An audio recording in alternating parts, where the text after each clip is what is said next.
Hello friends, welcome to our channel మన మాటే మంత్రం. ఈరోజు మీకు కొన్ని చిన్ని కథలు చెప్తాను. మీలో ఎంతమందికి ఈ కథ తెలుసో విని కామెంట్ చేయండి.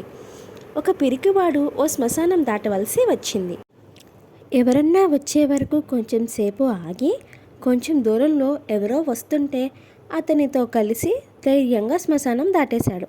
ఇంతకీ ఆ రెండో వ్యక్తి కూడా వీడికన్నా పిరికివాడట. కేవలం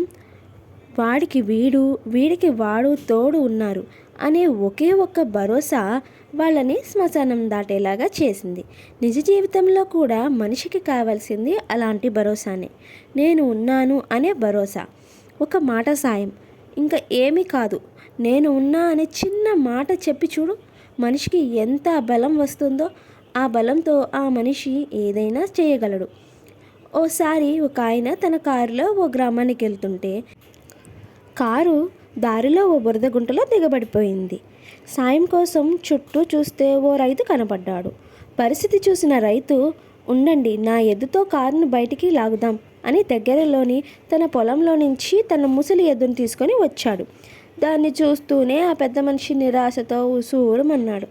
రైతు ఎద్దుని కారు ముందు తాడుతో కట్టి, ఒరే రాజు, అంజి, నంది, ఏంట్రా ఆలోచిస్తున్నారు? తిన్నదంతా ఏమైంది? బండిని లాగుదాం రండి అని ఉత్సాహంగా అదిలించాడు. అంతే, రాజు ఆ కారుని ఒక్క ఊపుతో బయటికి లాగేసింది. పెద్దాయన ఆశ్చర్యంతో, సార్, ఉన్నది ఒక ఎద్దే కదా, మీరేంటి అన్ని ఎడ్లు ఉన్నట్లు అదిలించారు అన్నారు. రైతు, ఈ రాజు బక్కదే కాదండి, గుడ్డిది కూడా.